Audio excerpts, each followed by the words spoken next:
Late pickup and or delivery, $250 per occurrence charged to you.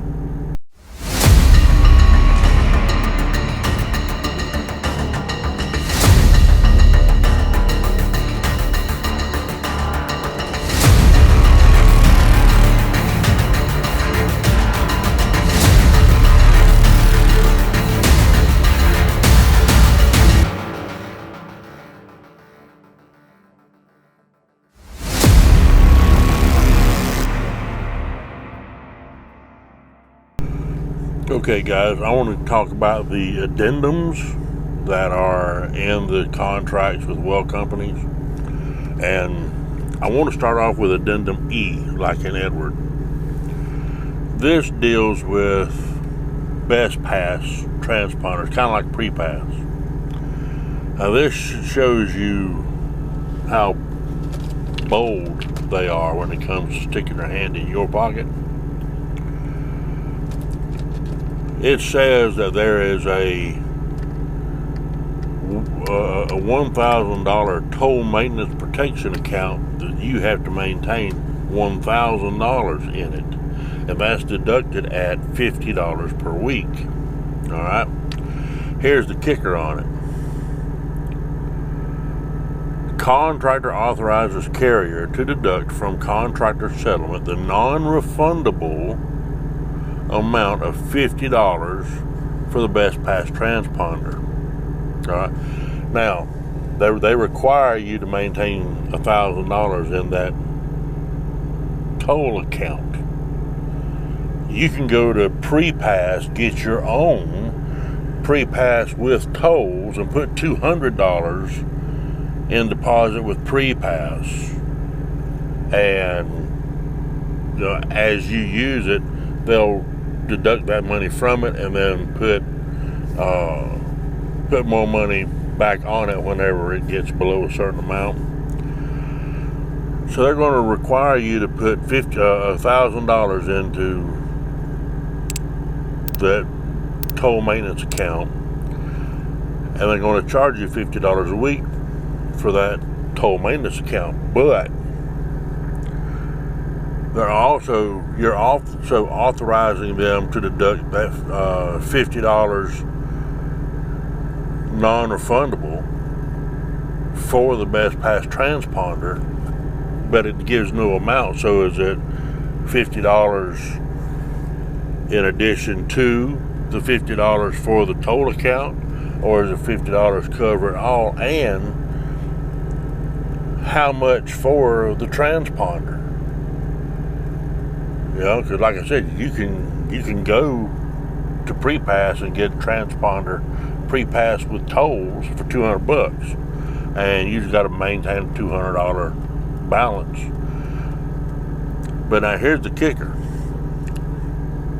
you're going to pay them for each transponder you have, which would be one. They're going to charge you an additional $2 a week administrative costs for the privilege of having them take money away from you and put it into that required $1,000 account. And in the event that you enter a toll booth which does not recognize best pass, you are required to pay that toll right there on the spot. If you don't, okay, if it gets billed to them, then they're going to charge you an administrative fee of $100 per occurrence plus the cost of the toll. So, that's what I said. This is all about cash flow for them. This is all about revenue streams for them. If you go on over to addendum B, like in Boy, this gets into equipment rental and how much they're going to charge you.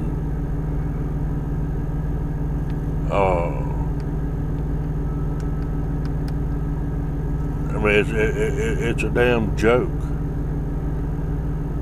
And then beyond that, they're talking about chargeback items and insurance costs and IRP plates. There's an administrative fee of $100 per plate for your IRP, for your license plate. And if you lose that, there's an additional $150 replacement fee plus the $100 administrative fee.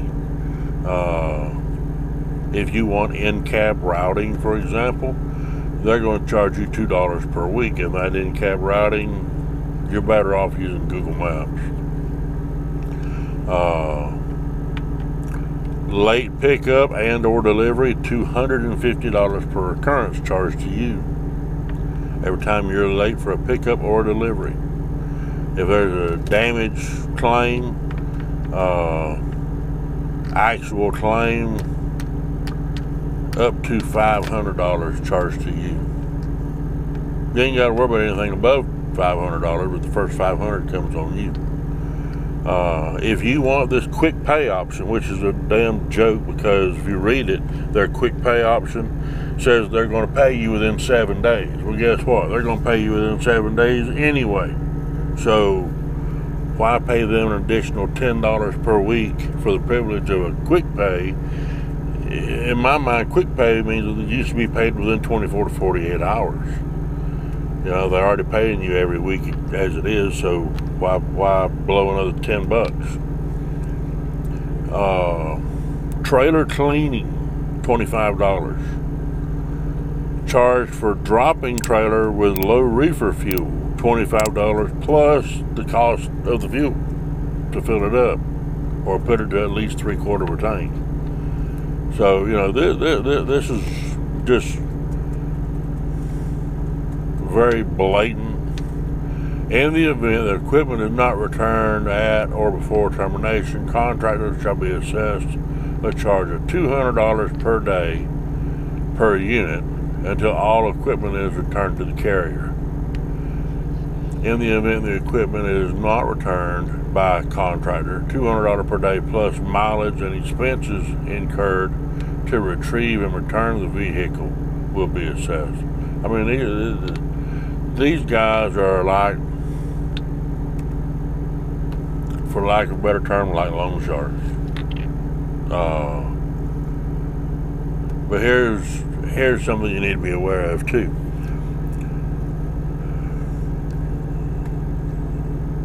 You do not have to keep bobtail insurance on your tractor at all times. Bobtail insurance is only required whenever you don't have a trailer attached. Any other time, you don't need bobtail insurance. But yet they're wanting to take out for bobtail insurance every single week. And what I would propose is contact Progressive Commercial, contact OOIDA, contact a number of commercial insurance carriers and get quotes. Give them the VIN number for your vehicle, the year, make, model, all of that kind of stuff, and get a quote on what it would cost you to put insurance on that vehicle.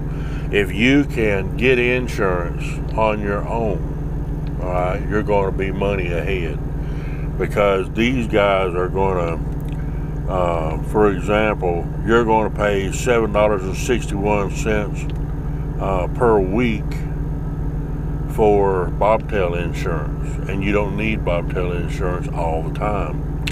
You're going to pay another $29.87 a week for this occupational accident insurance, which is similar to workers' comp, but it ain't workers' comp. It pretty much does the same thing, but it ain't workers' comp. And you can get that, I know, through OIDA for significantly less than $30 a week. Physical damage insurance on the tractor.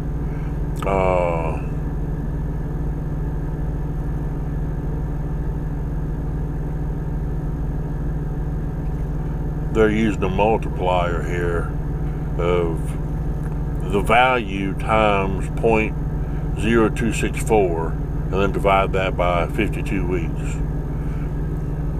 That's for your physical damage insurance.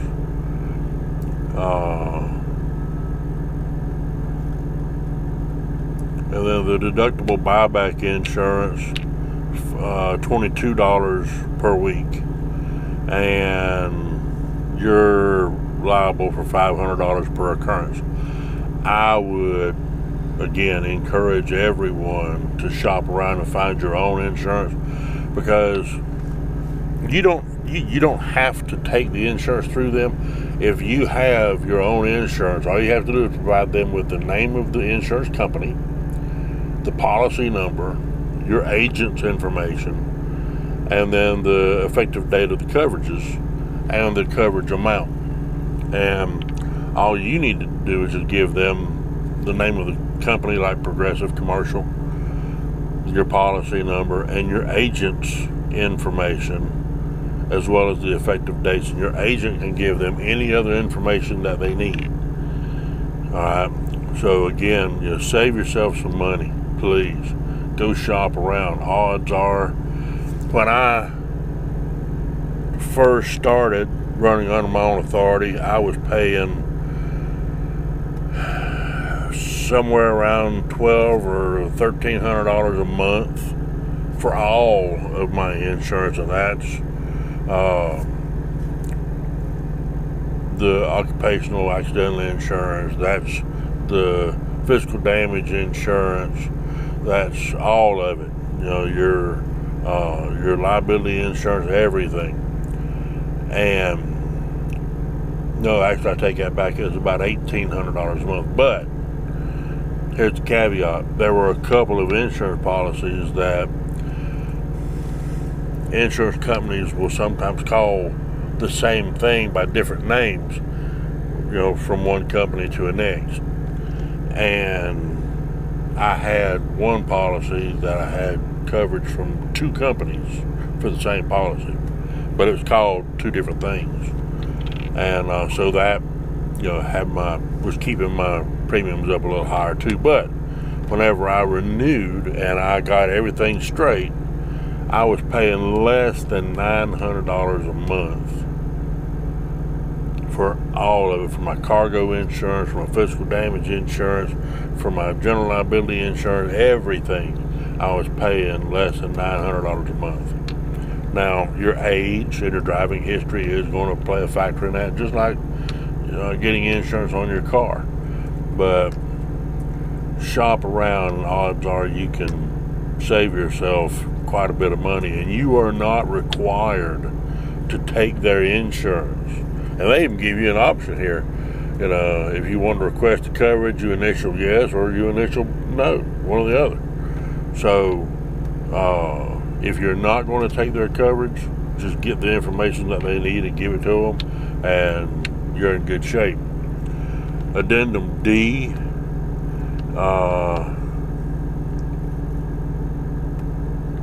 is you just giving Wel Companies permission to deduct your weekly payment out of your settlement and send it to Teelan's Truck Leasing. And Addendum F